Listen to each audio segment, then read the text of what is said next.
I tell you, of all the cello concertos, I would say this is up at the top of being one of the hardest. And it's not that it's technically difficult, but it just wears you out because you're in the low register for the cello, and you're right in the middle the whole time, just digging away behind the whole time. The only thing that comes close to this, in my mind, is the Prokofiev Symphony of Concerto.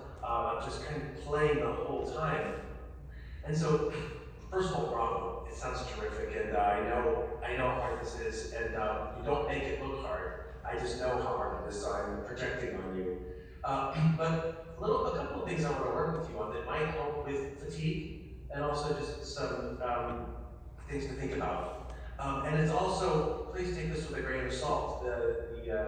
This Zoom situation, it compacts the sound, and so what I'm hearing is probably not what's in that glorious room that you're in right now. And I just want to work with you on sound and the way you hold the bow and kind of release of the bow, because you are beautifully consistent in your sound and your pressure in your bow. And I think that you can afford, since you naturally do that, to not be sometimes, to let go of the pressure in the bow and not have it be so pronounced and held the whole time. This piece, just at the very opening, whenever I've sat there waiting to come in, I've always felt like it was an opera. And the orchestra in the pit was preparing the opening, and then the curtains open, and then the character comes in, and he goes, there's quite an entrance. It's not, there's a release, an explosion of sound. So like the voice, a lot of air comes out and then dissipates. It's hard for me to show you through this, but what I'm trying to get at the very beginning is just a release and let go of the tension of the sound.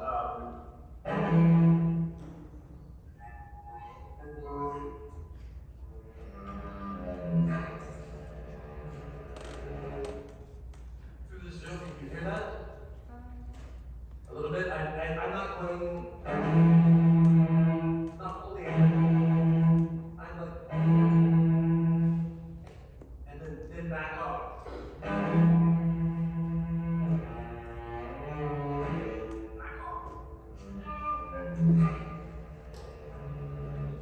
You try that once, just the opening like that, and once you hit the E, just let it come down a little bit, become a little bit more buoyant, flexible.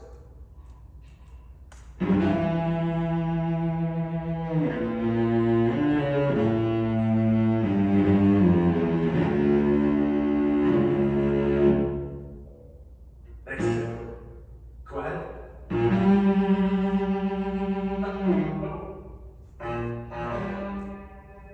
Almost come down. You're in forte. It sounds like you're in forte. Come down to a mezzo piano. So you have a place to go with the sound. Once you hit it, you come back, and then you can move around in the mezzo piano. From the second one? Yeah, the second one, please.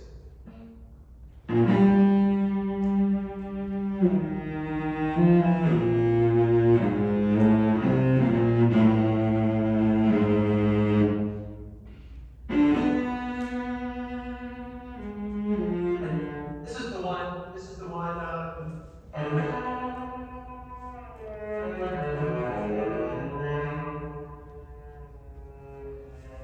where it becomes very much a fantasy. You gotta back way up. The third one goes, much more lyrical.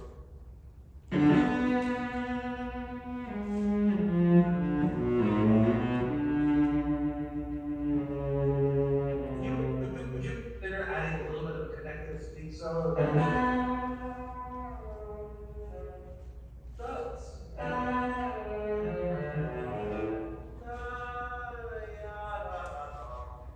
The finger you're using is a little too digital for me. It's a little too precise.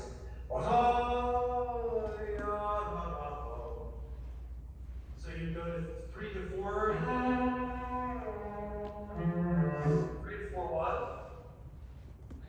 Try that for me.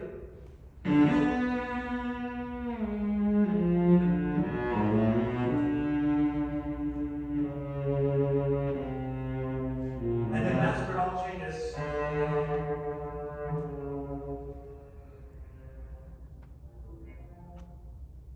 Come down to pianissimo.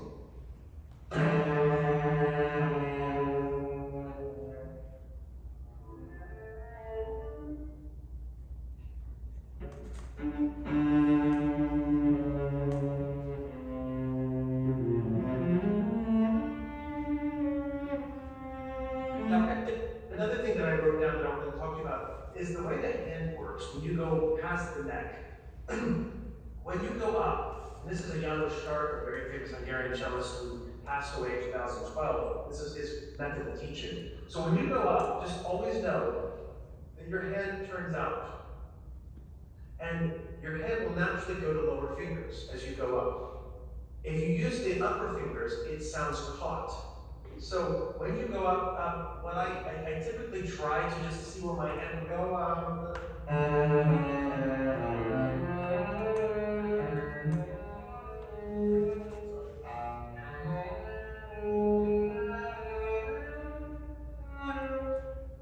I'm watching to see where my hand goes that particular way with the second finger.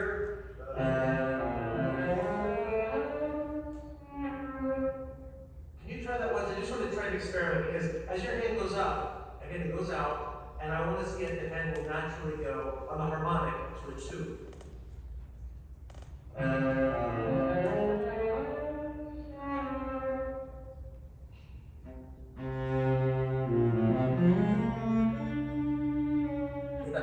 I can't tell. Are you using a 3 or a 2? Try 2.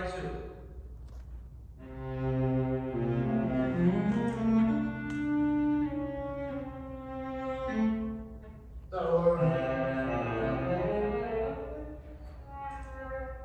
vibrate it. Are you using the finger go 1, 3, 2 right there? So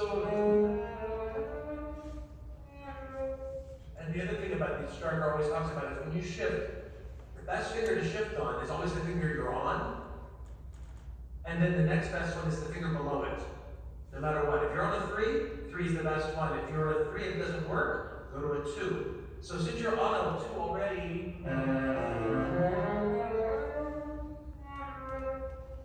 try 2.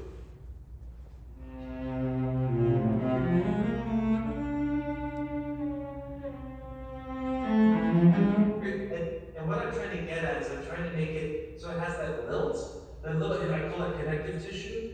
Da da da da da da da versus da da da da. You're a very precise player. I'm trying to make you less precise. I'm trying to add a little flavor to the soup here.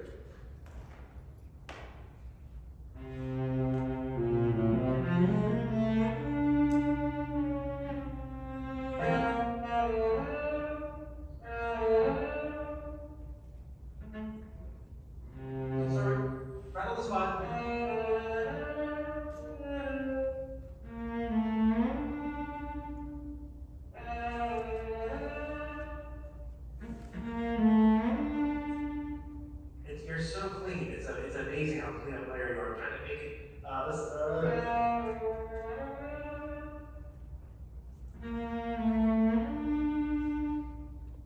Slow your left hand down.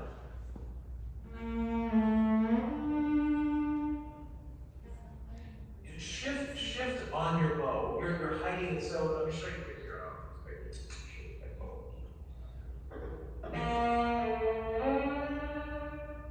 You're going to.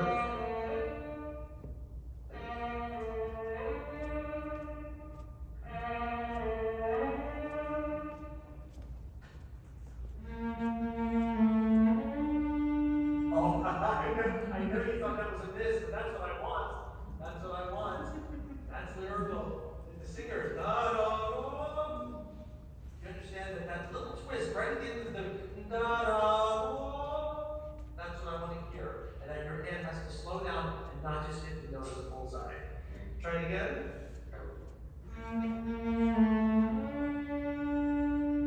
So start here.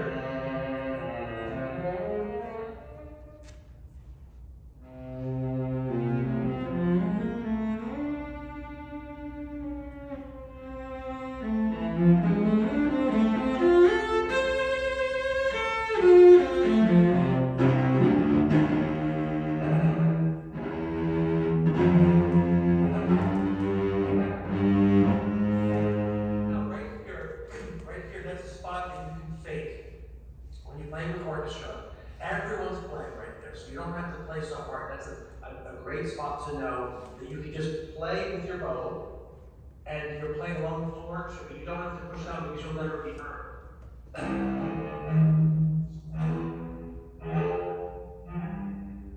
In here, that's where you come back out. You understand? Can you play with the piano there and just air bow, air bow?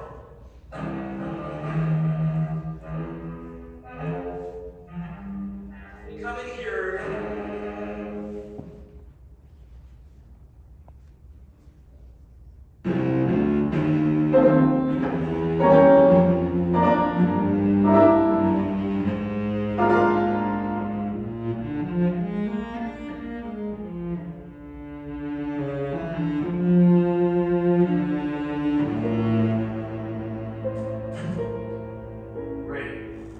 The other thing that I wanted to talk to you about, and we have so little time, but I think you should really consider your hand, your bow hand, it looks like it sounds. You're like this most of the time. What I want you to do is be a little bit more flexible in the hand. Your sound itself is a little bit hard, and your hand just needs to be able to sink down. Can you do this for me once, and I'll show you with my own. There we go. This is what your head looks like, watch.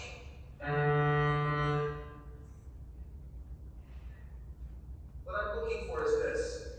Da, da, da, da. So you've got a little bit of a paintbrush going, like that. And you hold your bow like this once, like I'm holding. Yes? Up bow, down bow. I see your right hand is flexible, but I like it a little bit more. So up bow, down bow, up bow. But sink down, yes, that's great. Down bow. You think of it as don't push, pull, like you're pulling a rope. That's great. So up bow, down bow, up bow, down bow. So put it on the string and try the same thing on the D.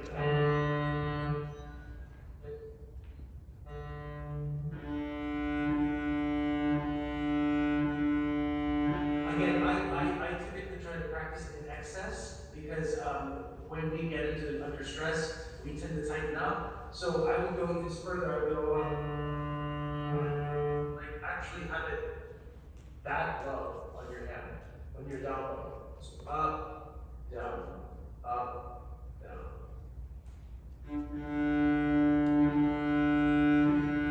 There you go. So when you play this next section,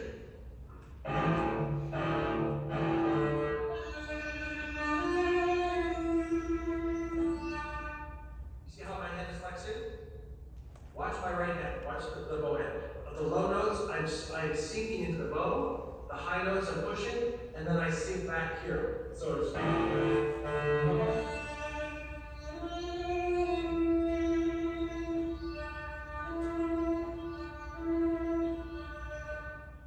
try that.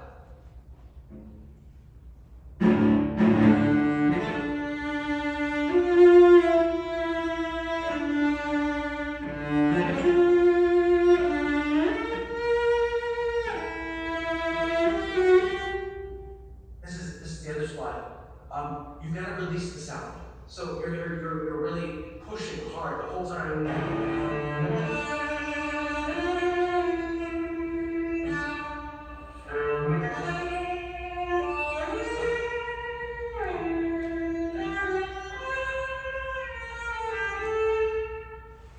I don't know if it's coming through on Zoom, but I'm releasing this bom, bada, bom, yum, oh, oh. You're going dum, bada, da, ya, da, da. Do you hear what I'm saying? So when you hit those notes, there has to be some kind of vocal decay on them. Can you try that as an extreme one more time for me?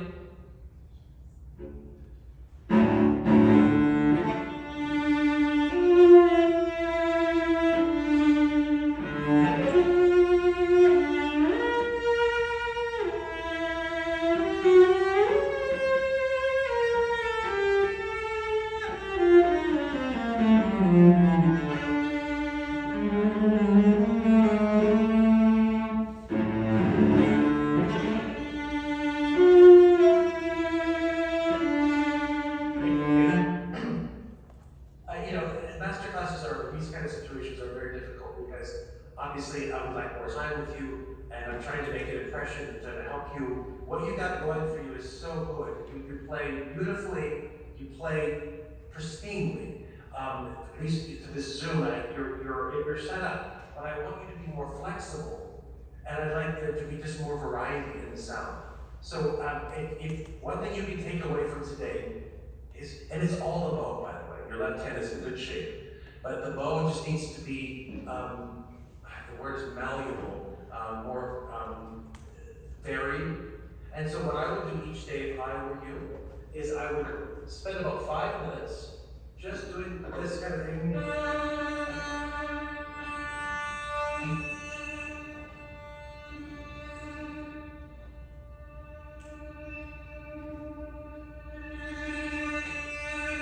Practicing it, again, I don't know if it's coming through with the Zoom, but practice colors. Can you just, before we stop, can you, on a D on the A string, with your second finger, show me a lot of different colors. Show me about 4 different colors.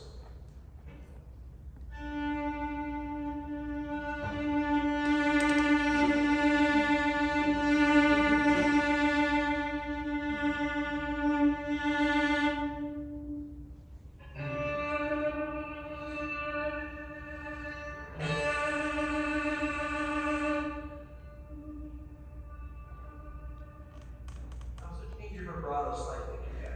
One more time.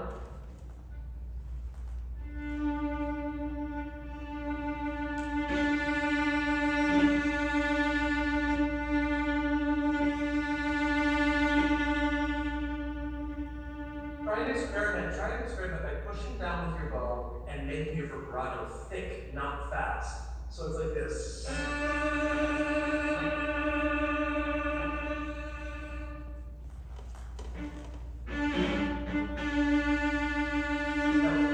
No, not fast. Slow. Slow left hand vibrato, heavy right hand.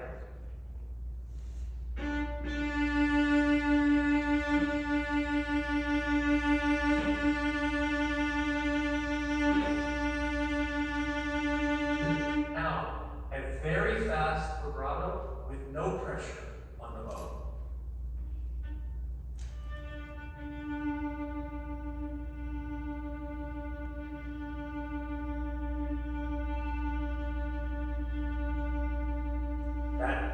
That's beautiful. That's absolutely beautiful. So again, when I was younger, I would spend about 10 minutes a day working on different kinds of sounds, just to see if I can control. Obviously, when we push down with the right hand, we think heavy intensity with the left hand, but break them apart and make exactly the opposite. Make slow, wide, flexible left hand with heavy right hand, and then light right hand, and then shimmery as fast as possible.